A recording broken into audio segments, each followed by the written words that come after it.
Why do conservatives tend to freak out when liberals try to enact programs to support the working class in the U.S.? I mean, we've heard it over and over again. Free lunches for school kids who are in need? Socialism. WIC vouchers for mothers and children who are living below the poverty line? Socialism. Guaranteed health care that's not tied to employment? Socialism. But what are these accusations all about? Is what they're describing really socialism? And if it is that really the moral scourge that it's painted out to be? I'm Dara Starr Tucker, and this is The Breakdown. They want to rebuild your home. They want to take away your hamburgers. This is what Stalin dreamt about. Hamburgers? Stalin? What? Is Medicaid really what Stalin himself dreamt of?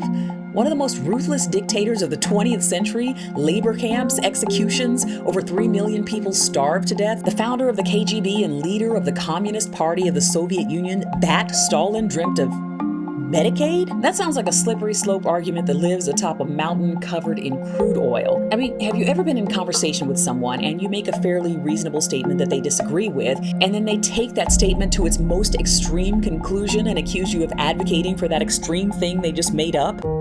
I just don't believe in corporal punishment. No study has shown. Oh, so you think kids should just be allowed to run willy-nilly all over the grocery store, huh? Just terrorizing shoppers and eating all the grapes while you chit-chat on your phone? Yeah, yelling socialism in a crowded theater of capitalists when someone suggests multimillionaires and corporations should pay their fair share in taxes sounds a little like that. So how did we get from Medicaid to Stalin? Well, if you benefited from a good education, you know that it's not very difficult to manipulate people who did not. Most politicians in the US know that most of their constituents don't know the difference between capitalism, socialism, communism, social democracy, and democratic socialism. And those folks can be easily whipped into a fury when someone dangles a scary word like socialism in front of them. Now, contrary to what some may have you believe, the framers of the US Constitution did not write that document to uphold any particular economic theory or ideology, including capitalism. They crafted a Bill of Rights and then left the decision-making around socioeconomic policy to the democratic process, with a heavy emphasis on maintaining individual freedoms, of course. So let's sort this out. Whether it's communism, socialism, democracy, or capitalism, very few pure governmental or socioeconomic systems have ever existed. There has never been a purely communist government, not even the Soviet Union or communist China. And regardless of the machinations of some, the United States doesn't run on pure, unadulterated, high-octane capitalism either. It never has. Most governments and economic systems are a mix of various socioeconomic and political theories, and the corruption of those ideas through greed, the lust for power, and racial and ethnic marginalization has further diluted how these theories are carried out in practice. Now, when you hear these theories discussed, you'll hear the term means of production bandied about a lot.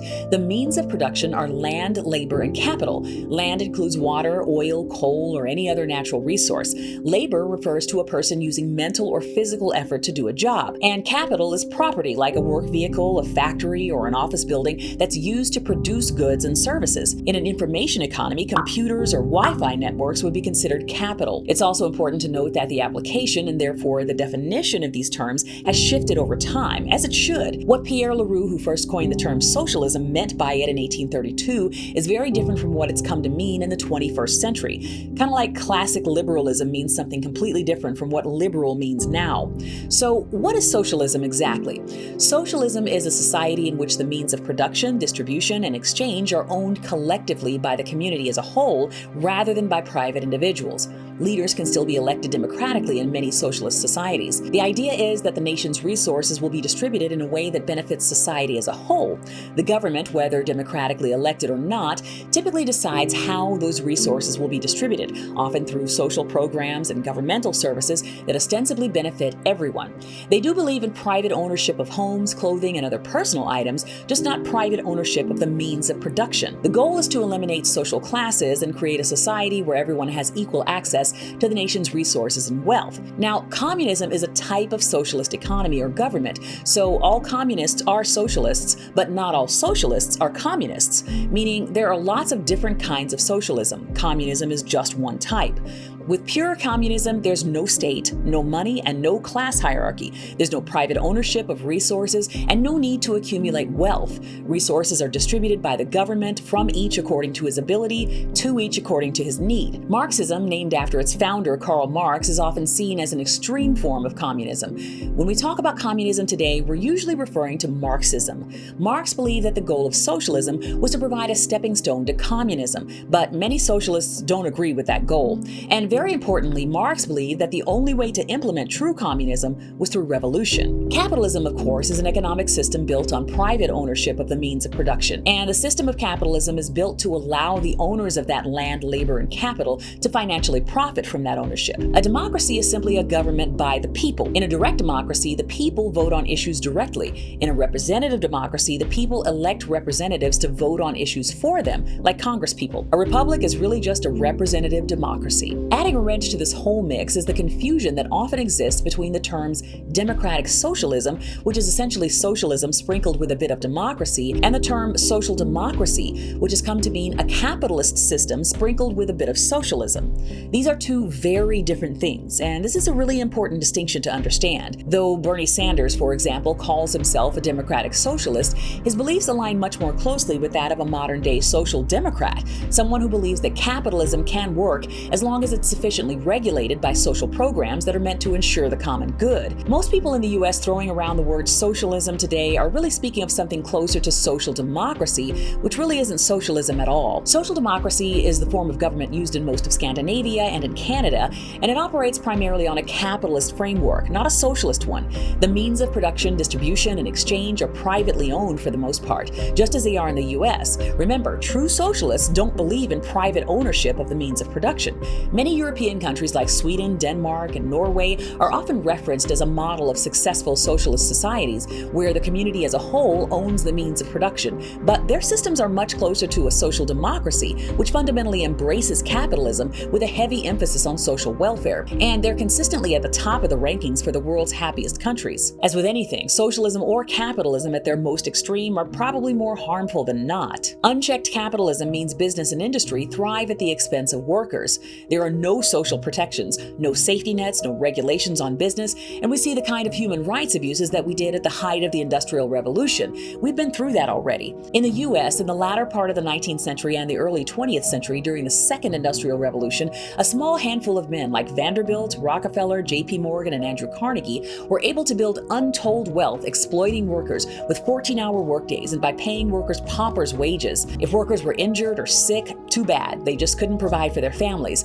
Companies didn't have to create safe working environments either. People would be regularly injured on the job and they would just replace them with someone younger and stronger. People had no social security protections when they grew old and couldn't work anymore. There were no laws against child labor, and it was nearly impossible to have reliable health care if you weren't wealthy. And if companies chose to discriminate against minorities or women, which they often did, there were no laws in place to hold them accountable. We've experienced the results of unregulated capitalism, and it was pretty awful for most of the country. Though it did grow the economy exponentially, that's why the labor movement sprang up. Franklin D. Roosevelt was the first president to introduce a far-reaching social safety net in the U.S. with an ambitious socioeconomic policy that he called the New Deal. The country had sunk into a Great Depression, partly due to the unregulated banking and securities industries, so he created what became the Securities and Exchange Commission and the Federal Deposit Insurance Corporation, the FDIC, which still protects the accounts that we have at banks. He introduced the Fair Labor Standards Act, which standardized the 40-hour work week. In 1890, the average manufacturing employee worked 100 hours a week. But most importantly, Roosevelt signed the Social Security Act into law in 1935, which ensures payments to retirees, the unemployed, and disabled people.